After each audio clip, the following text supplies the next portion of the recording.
Today we're going to talk about how to stretch properly. We're going to talk about the key concepts you need to know to make sure you aren't making some big mistakes and so that you don't hurt yourself. By the end of this video, you're going to understand the different types of stretching, how they can help you get through some aches and pains that you might feel while you're doing stretching, and I'm going to explain how you can even use weight to make your stretches even more effective. I'm going to try to make this short and sweet so you understand everything you need to know about stretching. So if you're ready, let's get ready to think right, move right, and feel right. First, let's talk about the type of stretching that everybody knows about, and that is static stretching. That is when you're just basically holding this position and reaching and hoping this stretch will just relax, the muscle relax. That's always been my favorite type of stretching. I think you might have relaxed a little bit too much. Another classic static stretch is to just hang here and get these hamstrings to hopefully let go after a really long time. You can also do a static stretch for any other muscle. Like here, I'm stretching the muscles of my chest and the front of my shoulder, just hanging out here, breathing and waiting for those muscles to lengthen and relax into that lengthened position. So to make sure you're stretching properly, you need to understand a few key concepts. First, what is the plane of movement that you are going through? If you're doing a hamstring stretch, you want to make sure that you're traveling through the path that best stretches the hamstring muscles that you're trying to target. If I'm just doing a general hamstring stretch and I'm just trying to get the stretch down the center of my hammies, then going in this motion is all I need to do. I just need to fold straight forward. But if I want to do something a little bit different, maybe I want to stretch the outer hamstrings, then I might need to change my angle and change my body position so that the plane of motion is a little different. You need to be clear about what your plane of motion is for the stretch and what you're trying to target. If I'm doing this chest and shoulder stretch, having my hand higher or lower or right there in the middle can really make a difference to where I feel the stretch and what muscle fibers I'm actually stretching. So be very clear about what the motion is that you're trying to do as you go through the stretch. The second thing you need to be thinking about is where you're supposed to be feeling this. And to understand this concept, it's helpful to use a little bit of geometry. Oh God, I hate math. I do too, but I promise this is really simple. First, you need to know what an angle is. Let me give you an example. This femur and his body form an angle. My hands can also form an angle. This area out here is another angle we could be thinking about. This angle between my arms is a right angle or a 90-degree angle. When you're stretching, you're trying to improve your ability to change the angles between two bones. For example, when you're stretching your hamstrings, your femur, this thigh bone, and your pelvis and kind of your whole spine form this angle right here. If you're really stiff and tight, then you might find that the angle you can achieve is yay big. And by yay, I'm not saying celebrate. As you get more flexible, you want this angle here to close down and get smaller. On this side, you want the angle to get bigger. You get more flexible when this angle here is able to close down and this angle here is able to open up. Thus, we call this angle here the closing angle because it's getting smaller, and this angle the opening angle because it's getting bigger. So when you know the closing angle and the opening angle, you know where you're supposed to feel a stretch. You should be feeling the majority of your stretch sensation on the opening angle, the muscles that control that opening angle. These muscles, like the hamstrings in this stretch, are the ones that are going to stop the motion. And they are the ones that need to learn how to relax, or better said, control the actual position that you're trying to go into.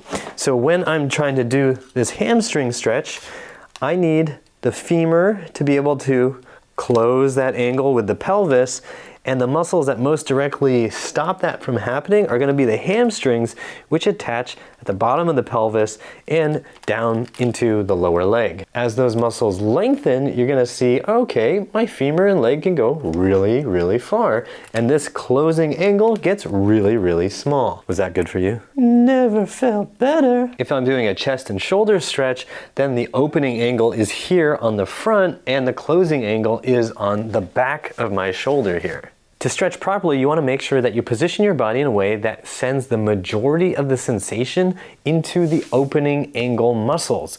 If you feel pinching and jamming on the closing angle while you're doing any kind of stretch, then you're probably doing something wrong, or your body is not prepared to go as far as you're trying to push it. If I were trying to do an inner thigh stretch and I put my leg up and I start cranking over and all I feel is jamming on the outer hip, then I'm feeling pain in the closing angle, which is not where I'm supposed to feel it. Instead, I want to be in a position where I get stretching sensations, lengthening sensations that follow the path of the muscle on the opening angle. Pardon the interruption, I just want to say a huge thank you to Clifton, CM, and DJ for your donations via PayPal. I really appreciate it. If you want to support this channel too, use the donate link you'll find in the description box or the join and thanks buttons on YouTube. And please don't forget to go to my website to sign up for my newsletter, just in case YouTube decides they don't like me bad-mouthing the medical system.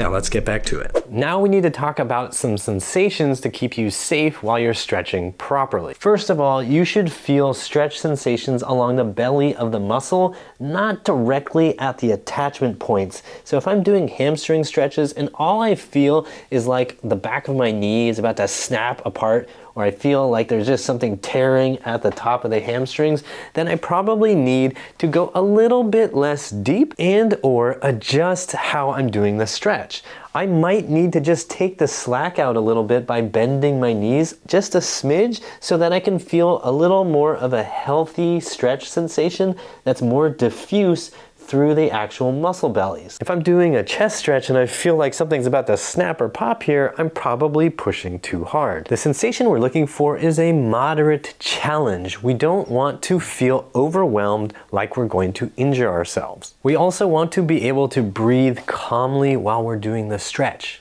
So if you're doing a hamstring stretch and you look like this, you are stretching incorrectly. When you're starting with any static stretch, you want to be able to feel clearly the muscles that you're stretching. So keep the challenge level moderate so you can still breathe. So remember that long, slow breaths will keep your breathing rhythm nice and easy and will also serve to lower your heart rate, which will keep you calmer and help you relax more. There are, of course, other breathing rhythms that you could play with, and some people might find other breathing techniques more effective for helping them relax in static stretches. Find one that works for you, but remember that you need to be breathing and you need to stay calm, otherwise you'll just stiffen up and you won't be able to get anywhere. When you're static stretching and breathing calmly, you want to be able to hold it for 30 seconds to 2 minutes. You don't want to feel like things are so intense that you can't breathe and that you can't actually maintain the position for a good amount of time. You need to let your body have a chance to acclimate to a new position. You're not going to be able to do that usually in 10 seconds or 15 seconds. 30 seconds or a minute or 2 minutes gives you ample time to relax into a new position. Now what happens if you go into a stretch and you can't feel the stretch in the right muscles and all you feel is jamming if you try to go further? That's where we need to really talk about some other stretching techniques. What I'm about to share with you goes by many different names and many gurus have tried to trademark it or rebrand it or call it something really fancy that only they know about, but I'm just going to call it contract relax. Contract relax is when you actually try to use the muscles that you're trying to stretch in that stretched position. So say I'm here and I feel there's a little bit of jamming or pinching going on the closing angle. Well, what I can do is fire my hamstrings. I'm trying to push down into the box right now. I'm using the hamstrings to create that force, right? Downward force. Holding it for 3 to 5 seconds. I'm keeping it at a level that is tolerable, that I can feel the correct muscles working at, and that I'm still able to keep my face relatively relaxed, especially when I'm first starting. As you get better at these, you can go at higher intensities, but when you first start, please keep it around 30 to 50% of your maximum effort. You just want to be able to feel the muscles work. Then I'm going to relax that contraction and see if I can fold forward a little bit further, maybe half a degree, 1 degree, not a huge amount. Then I relax there, then I contract again, fire those muscles. And then I'm gonna see if I can go just another degree, half a degree, 0.25 degrees. There's all that math coming back to haunt us. Ah, yeah. Then I'm gonna contract again. And then you can do this for around 5 repetitions or even more as you get comfortable with it. Just trying to get a little more control over that position. What we're doing is telling the muscles to be at a lengthened state and then actually work at that lengthened state. This helps teach the muscles to be stronger in that lengthened state. If the muscles can fire better there, you will feel safer there, which means you'll be able to go a little bit further. By working on contractions in these lengthened positions, you're building strength that makes you feel safe. If your body doesn't feel safe in a certain position, it's not going to let you go there. So this helps reprogram your body and your brain so that everybody knows, hey, we control this position. It's okay for us to go there. We can go maybe just a little bit further. It's very important for you to know which muscles you're trying to use when you're doing the contract relax technique. Be very specific and send the command to those specific muscles to get the most effect. If you don't know the opening and closing angles and you don't know the muscles involved, it's gonna be hopeless. You have to understand what you're trying to do. In other words, you can't just take the gym class mentality and just go, well, I'm gonna do this because that's what the teacher said and that's what everybody else around me is doing. You actually need to use your brain so you understand what you're doing so that you can be effective with your stretches. Another way to use the contract relax technique is to fire the other muscles on the closing angle. Sometimes the muscles on the closing angle are weak and they will complain as you go into that deeper closing angle because they don't know how to stabilize and it just feels weird and they don't feel safe either. So this time we're going to contract the muscles on the closing angle. So these would be the hip flexors. I'm going to try to fire them thinking about using those muscles to pull me more forward. Now this can feel a little weird and you may not be able to really sense what's going on, especially when you're first starting. So one way to back this up so you can start to get more connected with these muscles is to actually just go into a position where you're not getting any stretch at all and then actually use those hip flexors. So let's say I'm here, no stretch on my hamstrings. I'm just gonna try to lift that leg up. That's going to make me feel my hip flexors fire and then I can put them back down.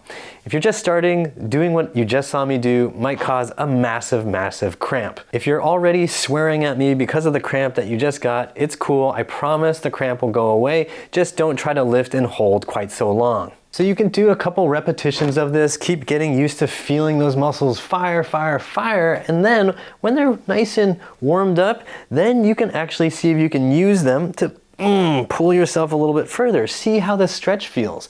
What many people notice is when they fire the closing angle muscles and get them stronger, they feel safer, the joint feels stable, it doesn't pinch so much, and the muscles on the opening angle actually seem to relax more. This is a technique that I talk about in my video on how to touch your toes, and if you haven't watched that video yet, I encourage you to check it out here or I'll link it down in the description box. If I were using the contract relax technique in a chest stretch, I would get up against the wall like this with my hand, then I would be firing the muscles on the front here to push my hand into the wall. It's kind of like I'm trying to sweep through the wall, knock it over, and I'm just going, oh, fire, and then relax a little bit and then open up a little more. I'd fire, making sure I'm feeling the right muscles, making sure I'm not changing my angles up in weird ways. Just firing and then relaxing and seeing if I can go further. If I wanted to use the opposite idea and fire the muscles back here, I can use my brain to talk to those muscles back there, thinking about how I can pull my hand off of the wall, right? I'm trying to go oof like that. That's basically the motion. I'm going there, pulling away. It should open up the front angle here because I'm using the muscles in the back. If you have trouble or I have trouble finding those muscles, I can do something as simple as just bending over, holding myself here and lifting the hand and arm up, getting used to firing those muscles, and then go back into the stretch and see what I get. Whew, now my left side is super open, my right side's closed down. Remember, kids, to stretch both sides and figure out which side is tighter than the other so you can try to get things a little more symmetrical. And finally, we need to talk about loaded stretching. Loaded stretching is when you're using extra weight to increase the demand on the muscles you're trying to lengthen. So for example, I could just be doing a normal static hamstring stretch like so. But this just might not be enough demand on the hamstrings to really really make the hamstring muscles lengthen. Or maybe I'm just getting plain bored waiting. That is when you grab a weight, usually something like 5 or 10 pounds to start, so you can get used to the motions safely, so that your spine and shoulders start getting acclimated to holding on to the weight, and then you let that weight slowly guide you down as your hamstring muscles go, "What the heck is happening?" Again, you want to stick with a weight that feels moderately challenging or even lightly challenging, and you want to make sure you're feeling all the right things to make sure you're stretching properly. Don't deviate in the plane of motion, and don't allow your body to go so far into a stretch that you feel jamming or pinching. You want to make sure you feel safe during every point of the stretch. So if there's ever a situation where it's jamming or something just feels wrong right at a joint, back off. Take some breaths, figure out what you need to adjust. Maybe you need to work on some more contract, relax. Maybe you need to just not go so deep. Maybe you just need to take a day off. Maybe you need to quit being a snowflake. I don't think I ever see you stretching. The great thing about loaded stretching is that you are literally training the muscles to be stronger at lengthened positions, especially if you are going slow and controlled and holding these angles and then gradually, slowly, with control, coming back out of it. You're going to be teaching the muscles to actually work through a really full range of motion. While some people are really happy to just keep doing the exact same motion all the time so that their hips and hamstrings can only handle doing the exact same movement pattern all the time, you will be able to control all kinds of angles that they can only dream of achieving. And you'll be able to come out of those positions with some strength because you actually train with some weight in those positions. But as with any kind of new exercise you're learning, you need to remember that slow is safe and fast is foolish. Don't grab the heaviest kettlebell you can find in the gym and start doing your loaded stretching because you're probably gonna you're probably gonna hurt yourself. And yes, of course, you can use weighted stretching on your upper body. So if I were trying to stretch the shoulder and chest muscles, I could use a light amount of weight to start off and allow that weight to drag my arm down and open up this angle on the front of my chest and shoulder. And I can use some little flutters here, just kind of lifting up, going down, thinking about strengthening these muscles in a lengthened position, and that's going to help me control it and feel safe so that I can go a little bit further. And I could explore different angles as long as I'm doing that exploration intentionally. And as those muscles get stronger, I can use a heavier weight and just allow that heavier weight to drag my arm down so this opening angle gets nice and big. But remember, this is not the first time I've done this, so these muscles are used to being dragged down. Please do not grab a dumbbell and start trying to stretch things open unless you are 100% sure your shoulder and chest muscles know how to take it. I am so asymmetrical right now. Also note that when you're using weight, you still need to feel like you have control, you should still be able to breathe, and you should still feel the correct muscles working, so be clear with that. Pay attention so that you aren't losing control, deviating from the correct plane of motion, feeling the wrong muscles, or pinching or jamming. So now we've covered static stretching, contract, relax, and loaded stretching. Hopefully you now understand how to do all these things safely. Now you might be wondering how often to do all these kinds of stretches, and I'm going to give you some general advice. If you're just starting out with stretching, just start out doing it twice a week on a Monday to Thursday or Tuesday and then Saturday schedule. You just want to give yourself time to acclimate to the new thing that you're doing. That gives you time to feel the results and effects of what you're doing. You might feel really sore after your first or second or third days, so it's nice to have a little bit of buffer as you gradually start to ramp things up. Of course, if you're trying to establish a new habit, it's very helpful to do things every single day. So if you're a motivated person who wants to just start setting the habit, then I would suggest stretching every day, but make sure you're not being super intense every single day. I have a video where I talk about this.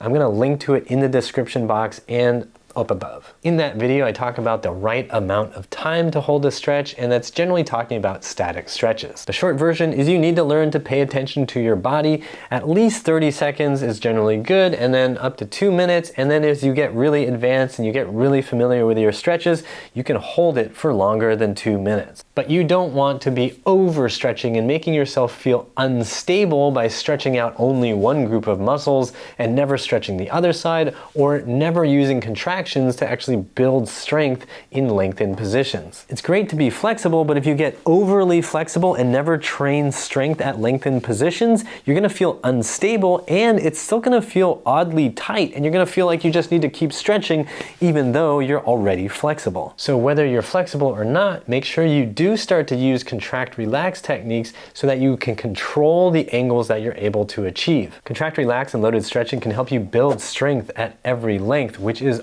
awesome.